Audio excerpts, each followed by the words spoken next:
इस घटना की नैतिक जिम्मेवारी लेते हुए अ, स्वास्थ्य मंत्री अपना इस्तीफा दे दें।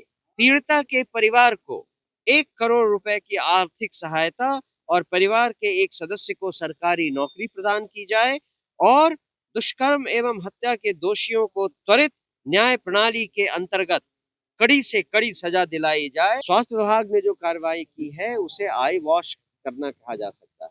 मेडिकल नेग्लिजेंस के कारण उसका देहांत हो जाना पूरी व्यवस्था के लिए एक शर्मनाक बात। ऐसे 2-4 लोगों को केवल सस्पेंड कर देने से काम नहीं होगा, उनके ऊपर कड़ी कार्रवाई होनी चाहिए कि क्या कमी आई। पीएमसी मामले को लेकर के राजभवन पहुंचे जनसुराज के प्रदेश अध्यक्ष मनोज भारती ने राज्यपाल को ज्ञापन सौंपा और कई सारी मांगे भी की और बाहर आकर के मीडिया कर्मी को संबोधित करते हुए उन्होंने बताया कि राज्यपाल से क्या-क्या बात हुई है, किन-किन मामले को लेकर के राज्यपाल को ज्ञापन सौंपा है और राज्यपाल की तरफ से क्या कुछ आश्वासन मिला है। देखिए मीडिया कर्मी से बातचीत करते हुए क्या कुछ कह रहे हैं जनसुराज के प्रदेश अध्यक्ष मनोज भारती। सबसे पहले आप उनके पूरी बयान को सुनिए। बहुत गंभीर चिंता व्यक्त की कि इनसेंसिटिविटी जो समाज में व्याप्त है उसका ये एक अनूठा नमूना है और लोग जब तक इस बात को नहीं समझेंगे कि इस तरह की असंवेदनशील घटनाएं लोगों के आसपास होती रहती हैं और प्रशासन कार्रवाई नहीं करता है, जब तक वो नहीं प्रशासन पर दबाव डालेंगे तब तक प्रशासन को समझाना मुश्किल है। उन्होंने हमारा ज्ञापन लिया और कहा कि अपनी तरफ से वो जो कार्रवाई संभव है उसके लिए दबाव डालेंगे। लेकिन स्वास्थ्य विभाग ने तो कार्रवाइयाँ की है। स्वास्थ्य विभाग ने जो कार्रवाई की है उसे आई वॉश करना कहा जा सकता है। हमने अपने ज्ञापन में मांग की है कि इस घटना की नैतिक जिम्मेवारी लेते हुए स्वास्थ्य मंत्री अपना इस्तीफा दे दें। तो जब तक वो नहीं होता है तब तक तो इसे आई वॉश ही कहा जाएगा। ऐसे 2-4 लोगों को केवल सस्पेंड कर देने से काम नहीं होगा, उनके ऊपर कड़ी कार्रवाई होनी चाहिए कि क्या कमी आई, क्यों ऐसी कमी आई। जो भी इक्विपमेंट मुजफ्फरपुर के एसकेएमसीएच में अवेलेबल नहीं थी, उसे पटना से मंगवाने में जिसमें 1.5 घंटे से ज़्यादा का समय नहीं लगता है, क्या प्रॉब्लम थी? उसके बदले उस हालत में एक बच्ची को एम्बुलेंस करके बिना किसी प्रॉपर रेफरल के आप दूसरे शहर भेज देते हैं।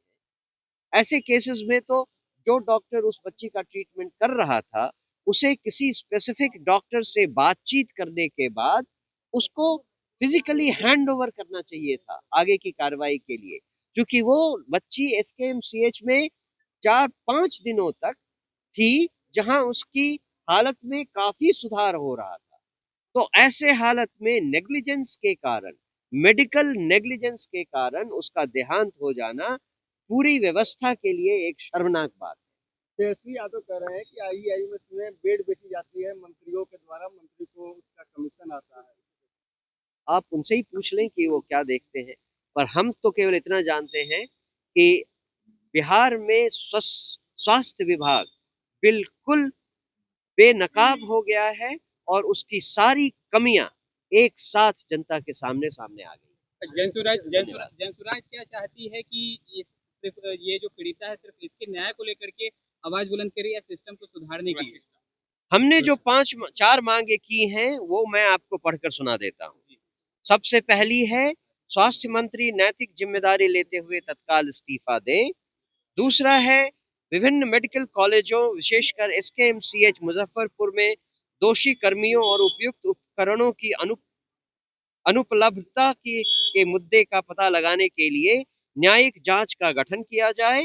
घटना में संलिप्त प्रशासनिक एवं चिकित्सीय लापरवाही के लिए उत्तरदायी अधिकारियों की तत्काल पहचान कर उनके विरुद्ध सख्त अनुशासनात्मक एवं आपराधिक कार्रवाई की जाए। पीड़िता के परिवार को 1 करोड़ रुपए की आर्थिक सहायता और परिवार के एक सदस्य को सरकारी नौकरी प्रदान की जाए और दुष्कर्म एवं हत्या के दोषियों को त्वरित न्याय प्रणाली के अंतर्गत कड़ी से कड़ी सजा दिलाई जाए ताकि समाज में न्याय व्यवस्था के प्रति विश्वास पुनर्स्थापित हो। तो आपने सुना कि साफ तौर पे जनसुराज के प्रदेश अध्यक्ष मनोज भारती ने कहा है कि देखिए राज्यपाल से मुलाकात की, उन्हें ज्ञापन भी सौंपे हैं और पीड़ित परिवार जो है उनको 1 करोड़ रुपए सरकार की तरफ से देने की हमने माँग की है। इसके साथ-साथ परिवार में एक सदस्य को सरकारी नौकरी देने की हमने बात कही है और बिहार की जो कानून व्यवस्था है, उसको लेकर के भी हमने चिंता ज़ाहिर की है राज्यपाल से। हमें जो है अब आश्वासन भी मिला है तमाम चीज़ को लेकर के। अब देखने वाली बात होगी कब तक इसमें सुधार मिलता है और पीड़िता को क्या-क्या न्याय मिल पाता है, इस पर भी नज़र बनी रहेगी। फिलहाल आपको हम तस्वीरें दिखा रहे थे, राज्यपाल से मुलाकात करने राजभवन पहुँचे थे मनोज भारती और बाहर निकलने के बाद मीडिया को संबोधित करते हुए क्या कुछ कह रहे थे, वो भी आपने सुना है। आप भी अपना प्रतिक्रिया हमें कमेंट में दे सकते हैं। लाइव बिहार आप सभी का बहुत-बहुत धन्यवाद।